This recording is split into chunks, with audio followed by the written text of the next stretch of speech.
adalah para Baklawi. Yang dihadirkan hari ini ada 4, 3, ya, 3 ini tidak mengetahui kejadian secara langsung. Ya, 4-4-nya bahkan itu tidak mengetahui. TPU-nya itu. Ya. Jadi apa? Kami meyakini bahwa memang bangunan itu tidak berizin, ilegal. Ya. Bahkan ketika itu yang melaporkan, kami tanya apakah Samet tahu dasar hukumnya dalam Islam itu ini dilarang, diharamkan untuk membangun, melestari, tidak tahu. Dan apakah kami tanya, apakah panjenengan akar permasalahannya ini orang-orang yang tidak tahu juga? Padahal di situ ada Mbah Yai Hasan, Mbah Yai Arif yang ada di bangunan itu, di dalam bangunan itu. Dan juga banyak makam-makam leluhur orang Gunungan atau orang Pasuruan secara umum.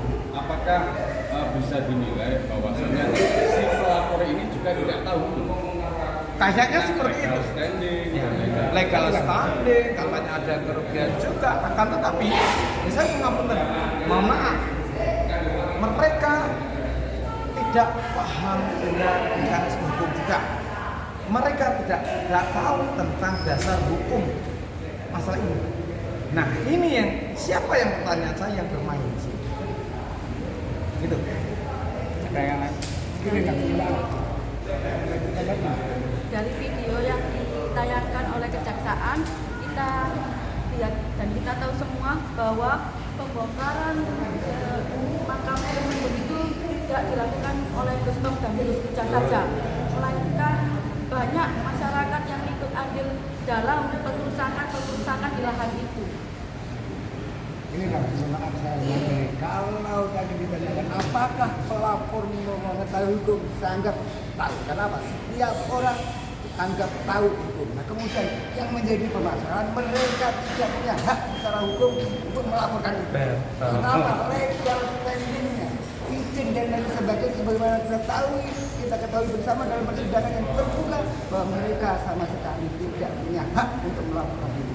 Maka dari itu kita selalu lawyer, Gus-Tom dan juga akan berjuang sampai titik darah penghabisan. Jadi maksud kami dia pura-pura atau mereka pura-pura tidak paham.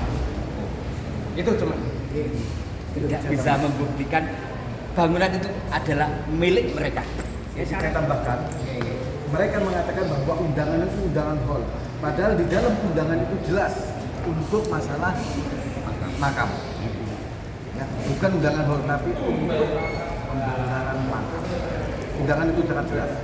Syarif mungkin nambahin soal ini kan hari Kamis ya, 22 Januari 2026 ini sidang yang kelima. Saya berharap mudah-mudahan Majelis Hakim memberikan putusan seadil-adilnya tanpa mengabaikan daripada sisi kemanusiaan dan lain sebagainya. Yang pertama. Yang kedua, saya berharap siapapun pelakunya, apalagi aktor intelektual, untuk jujur di dalam melihat fakta yang ada. Karena apa? Bisa jadi Majelis Hakim nanti akan banyak sekali memanggil saksi-saksi yang apalagi hadir di tempat itu, kemudian yang mengajak untuk diagendakan pertemuan tersebut. Yang terakhir, kita semua tahu di medsos seperti apa, yang sehingga semuanya mudah-mudahan akan menjadi suasana yang kondusif tanpa melihat daripada sisi apa merek agama dan lain sebagainya. Ini misi kemanusiaan, sekali lagi ini misi kemanusiaan, dan saya yakin, hakul yakin mudah-mudahan vonis nanti yang dilakukan oleh pengadilan negeri Bangil akan mendapatkan apresiasi yang baik. Oleh karena itu kepada Majelis Hakim dan yang berkepentingan, mohon telaah lebih detail tentang kasus Winongan, jangan ada kepentingan yang akan merugikan nilai-nilai hukum dan kemanusiaan. Terima kasih.